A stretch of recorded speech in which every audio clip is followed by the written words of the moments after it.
Bonjour chers téléspectateurs, bienvenue dans votre émission La Grande Interview. Aujourd'hui, La Grande Interview fera un numéro spécial sur le président El Hadj Ahmed Sékou Touré. Et à ce fait, nous recevons deux grandes figures de notre pays. D'un côté, Madame Keïta Nanyuma Faro, économiste, actuellement chef de cabinet au ministère du Budget. Et de l'autre, Madame Kaba Ma Touré, caractologue. Voilà, elle va nous détailler certainement davantage. Elle a suivi également son mari dans sa carrière diplomatique. Donc, elle a sillonné pas mal de pays à travers le monde. Et voilà, ces deux personnalités ont vécu et on vit justement cette ère que nous, nouvelle génération, nous n'avions pas connue. Voilà, nous avons besoin d'histoire. L'histoire sera relatée tout de suite. Qu'est-ce qui s'est passé? Comment Sékou vivait avec ses filles, ses enfants, et tout ce monde qui était dans sa cour présidentielle, et comment il était, et ce monsieur qui est caricaturé, je voulais dire caricaturé de plusieurs noms, on le traite de tel ou de tel autre. Est-ce qu'il était exactement ça? Non, on ne sait pas. Madame Keïta Nanyuma Faro va nous dire comment elle était dans cette cour présidentielle avec le président Sékou Touré. On le traite de quelqu'un qui avait un tempérament chaud. Est-ce que c'est vrai, Madame Keïta? Bonjour, bienvenue dans cette émission. Bonjour Banjou. Comme tu l'as si bien dit, moi je suis une de ces nombreuses filles, une de ces nombreux enfants qui ont été élevés par feu Ahmed Sékou Touré, paix à son âme. C'est vrai, c'est un grand homme politique, mais il a été aussi père de famille attentionné, père de famille attentif.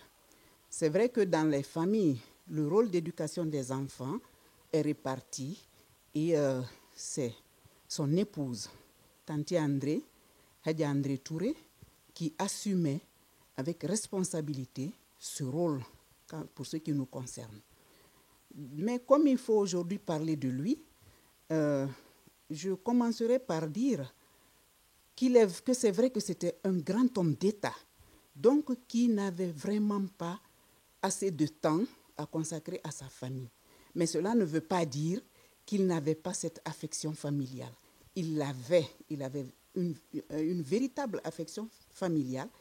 Il faisait attention à ses enfants, à ses filles surtout, qu'il chouchoutait.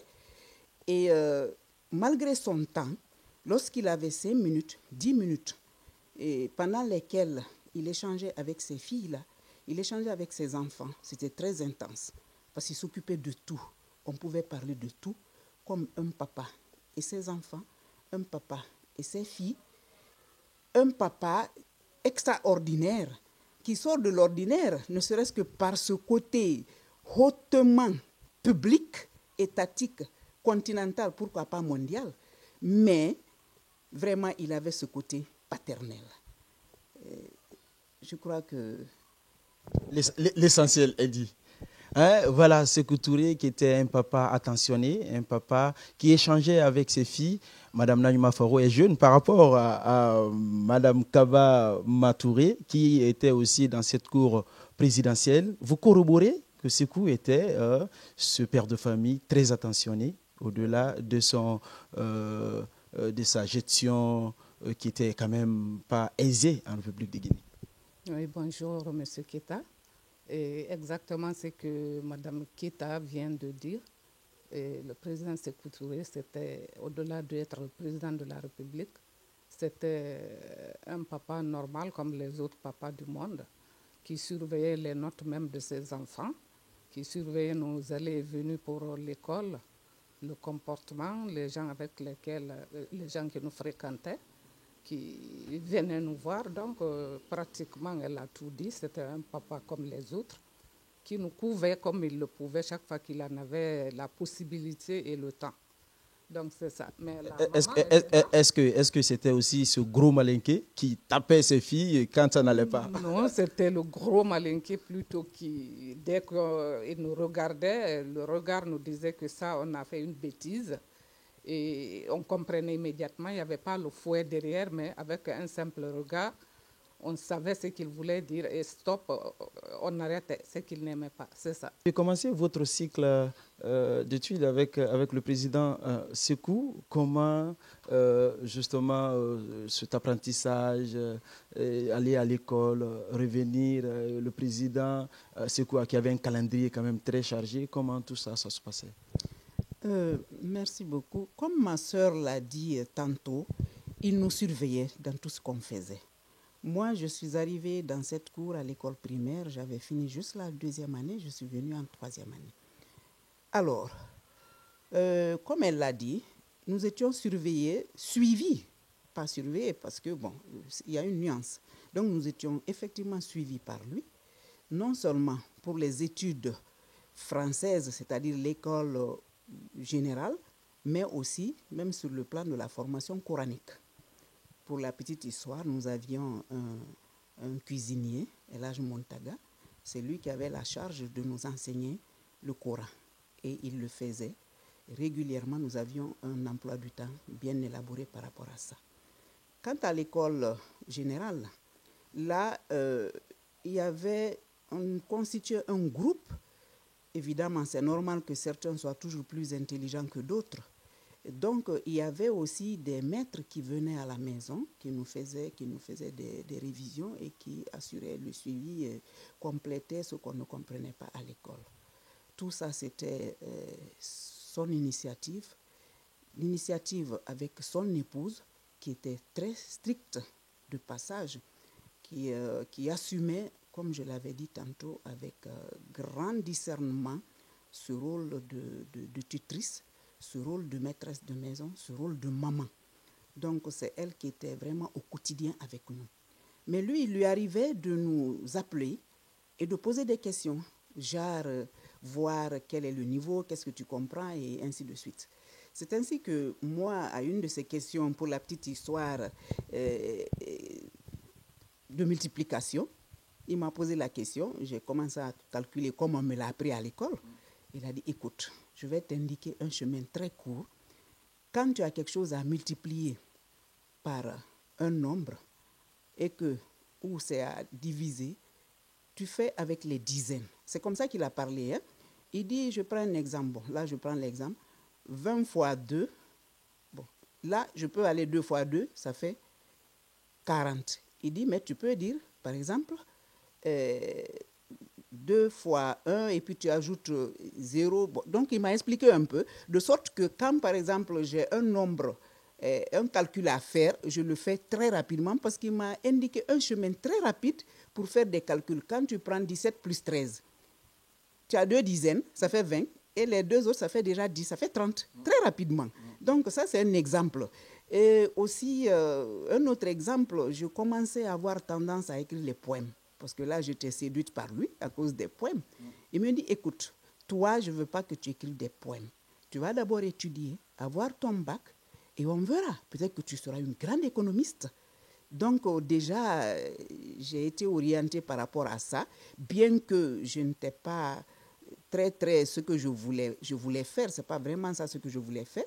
Mais quand il y a eu d'autres circonstances qui m'ont obligée de changer l'option que je voulais réellement, là, tout de suite, je n'ai pas hésité à aller vers l'économie et je crois qu'il avait bien vu, il avait vu juste comme un bon père pour son enfant chéri.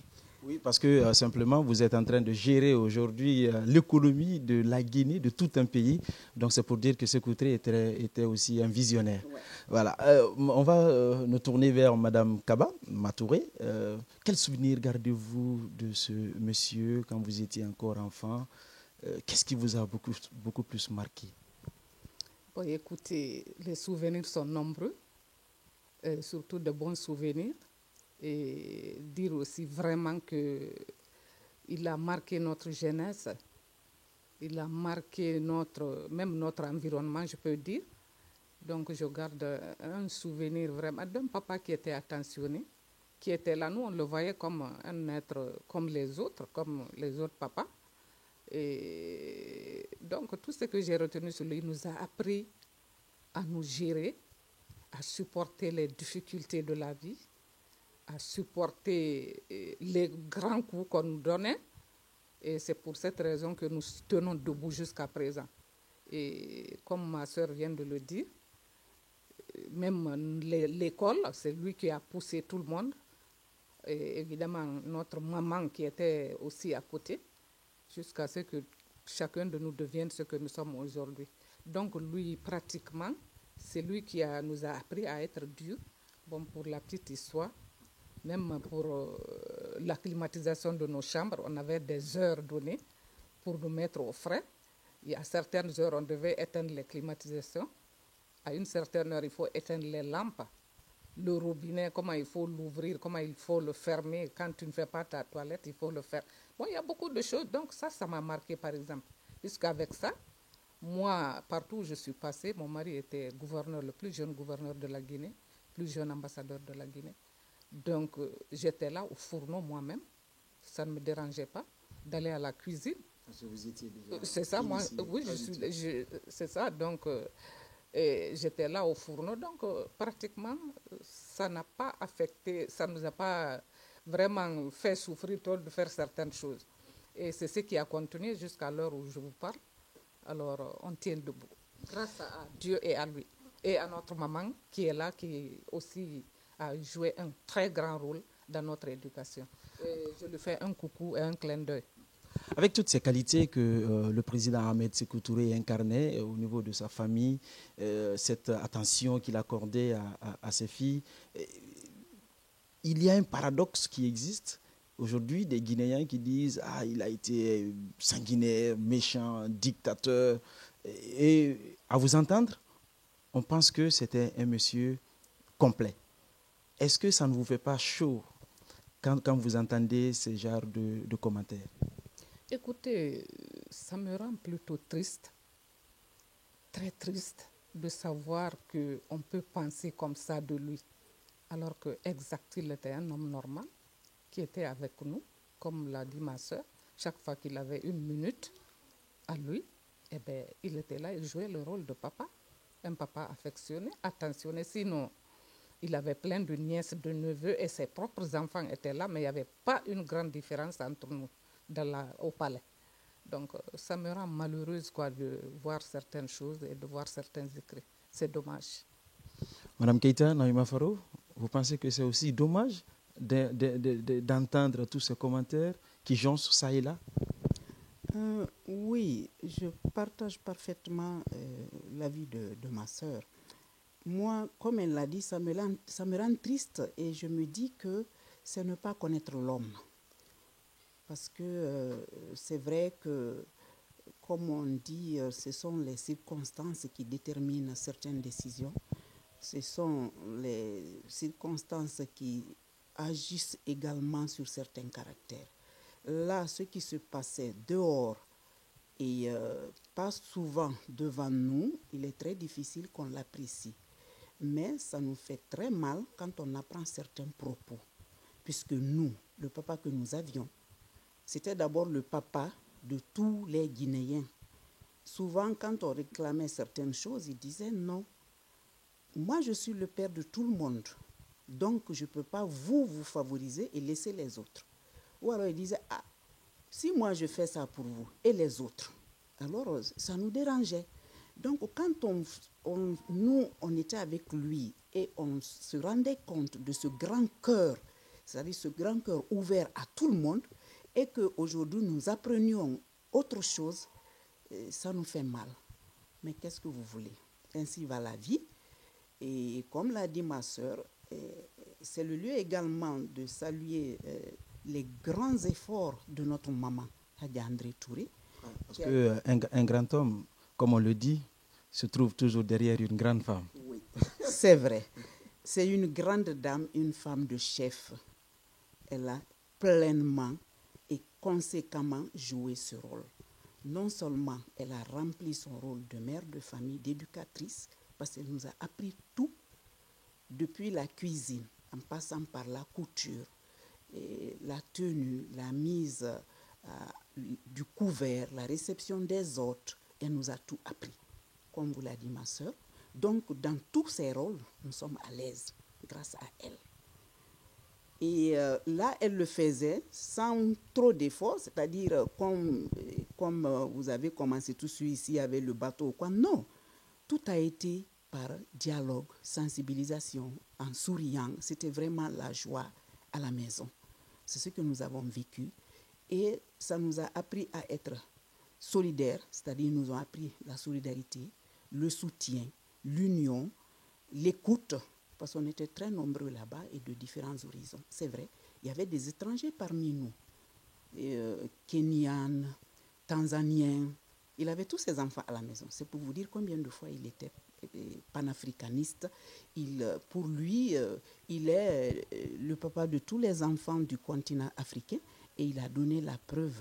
Ces enfants qui étaient là avec nous ont également étudié dans les mêmes conditions que nous, ont eu des diplômes. Et puis, je crois qu'il les a tous adoptés à 100% parce qu'il portait son nom Touré.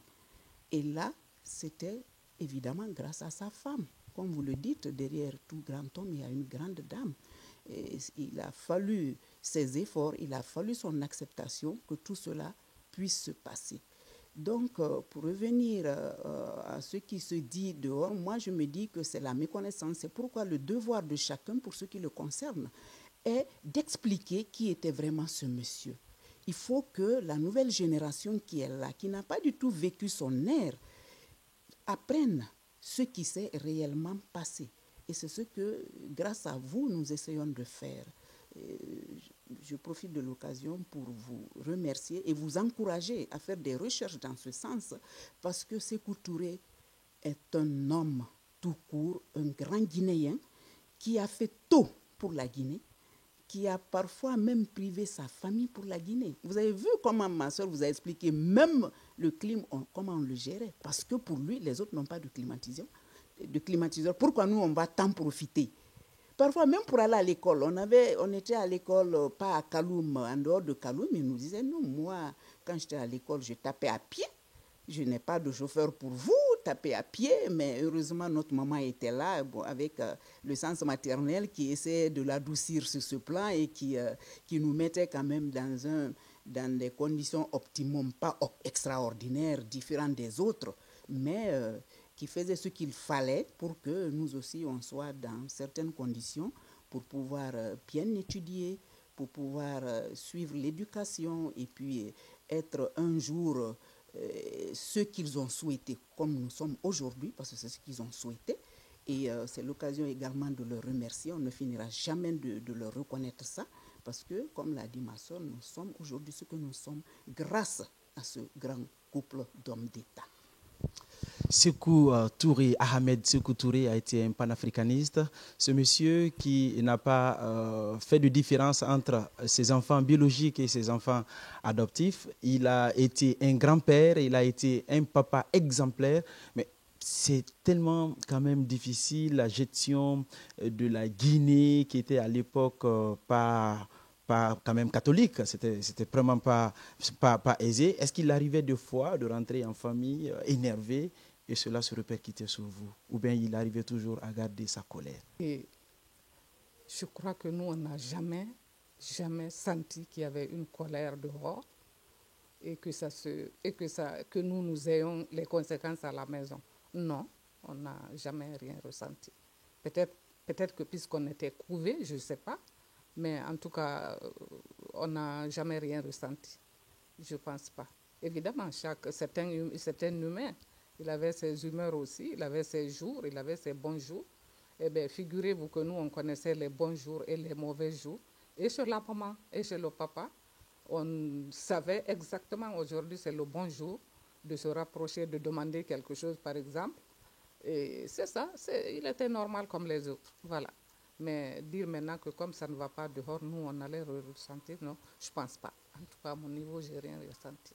Avec maman, sa femme, comment était cette relation? Est-ce que vous aviez pris goût, vous aviez envié ce couple qui, à l'époque, qui était quand même, entre guillemets, mythe? Ce n'est pas mythe pour nous. Ben, écoutez, nous, des fois, quand on parlait bien d'eux, eh ben, c'était normal que nous soyons fiers d'eux, qu'ils soient nos parents. C'est tout, sinon, ben voilà.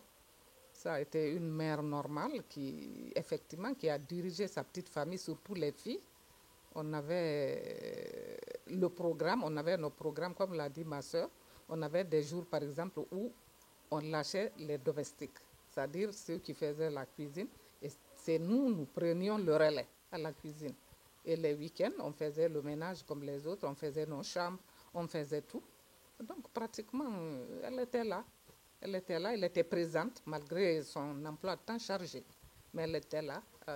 Tout ce que le papa ne pouvait pas faire, elle était là. Et s'il y avait une intervention aussi à faire pour que le papa marche sur certaines choses, elle était toujours là.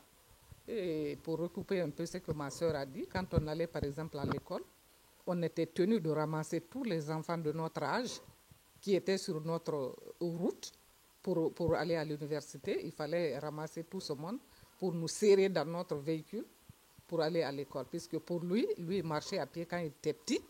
Et quand même, il était de notre devoir de faire profiter les autres qui n'ont pas la chance d'avoir des parents qui peuvent offrir un véhicule. Voilà. Tout ce bon qualificatif à l'endroit d'un seul homme, le président Ahmed Sékou Touré.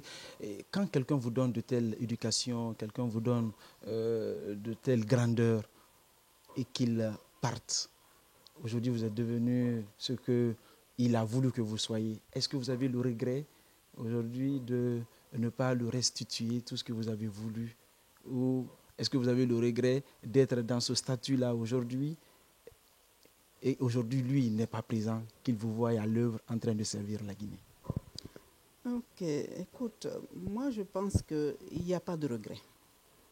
D'abord, il a atteint ses principaux objectifs. Pour ce qui nous concerne, ses enfants, nous sommes tous grands comme il l'a souhaité. Grand, ce n'est pas la taille, je ne parle pas de la taille. Je parle de la valeur.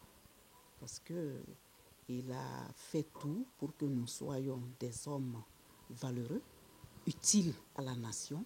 Et je crois pour ce qui nous concerne, chacun de son côté, chacun en sa manière, apporte quelque chose à ce grand pays, la Guinée. Regretter, non. Je suis sûre que là où il est fier de nous. Et je suis sûre que là où il est, il ressent, c'est-à-dire une certaine satisfaction par rapport à ce qu'il a fait et ce dont il souhaitait que ses enfants soient. Je pense qu'aujourd'hui, là où il est dans les cieux, il le ressent. Et tout le monde n'a pas cette chance que tes enfants, ton entourage, tes amis te fêtent chaque année, fassent des prières chaque année, fassent des sacrifices pour toi chaque année. Donc je pense que pour ce qui concerne cela, nous avons la tranquillité, nous sommes aussi fiers et nous sommes très contents de lui, comme je l'ai dit tantôt, et nous sommes énormément reconnaissants sur tout. Et dans toutes nos prières, nous le nommons dedans. Dans tous nos remerciements, chaque fois que nous louons Dieu, parce qu'il faut le faire, parce que tout ce qui s'est passé, c'est Dieu qui l'a voulu, mais toujours à travers quelqu'un, et ce quelqu'un pour nous, c'est lui. C'est lui, et souvent, dans toutes nos prières, nous demandons à Dieu de lui accorder sa grâce, nous demandons à Dieu de nous protéger nous aussi, nous demandons à Dieu de faire de sorte que nous lui fassions toujours honneur. C'est ça notre devoir. Et je pense qu'en faisant cela, lui aussi, il est, je pense, satisfait et fier de ses enfants qu'il a formés dans le sens d'une certaine responsabilité, dans le sens d'un patriotisme que nous aimions la Guinée et que nous aimions les Guinéens, que nous aimions tous les hommes et que tous les hommes sont égaux sur cet illustratif, parce que c'est vrai, il avait des enfants qui venaient de tous les horizons. Personnellement, je suis venue d'un village et puis j'ai été accueillie au palais présidentiel comme une princesse. J'y ai été traitée comme telle. Je crois qu'il faut avoir une grandeur d'âme pour agir ainsi. Voilà, c'était la reconnaissance de Mme Keïta Nayuma-Fao, un témoignage qui touche vraiment les cœurs sensibles. Mme Kaba, qu'est-ce qu'on n'a pas dit que vous tenez à cœur? On a dit l'essentiel, et c'est ça comme elle l'a dit. 26 mars. C'est une date que chacun de nous garde enfouie en lui. Et comme elle l'a dit aussi, tous les ans, nous nous efforcions à, si vous voulez, à nous rappeler que quelqu'un, quelque part, est en train certainement de nous regarder. Et c'est ça. Il aimait à le dire qu'il y a des morts qui ne sont pas morts. Je crois qu'il fait partie de ces morts qui sont vivants et qui continuent à vivre en nous. Sékou Touré continue à vivre en nous. On le dit aussi quelque part que quand on meurt, seules nos œuvres peuvent nous ressusciter dans les yeux, mais aussi dans le cœur de nos semblables. Alors, il vit avec nous. Il est avec nous parce qu'il a été un grand homme. Vous avez suivi ces témoignages. Merci à vous, chers téléspectateurs, de nous suivre depuis la minière chez Madame Kaba. Merci à tous. Merci à Abou Koré et à Kourouma pour la caméra. Nous vous donnons rendez-vous la semaine prochaine avec une autre personnalité certainement politique de ce pays pour d'autres témoignages, certainement dans d'autres domaines. À tous, portez-vous bien où que vous soyez. C'est normal de réhabiliter Sékou Touré car il a été un grand.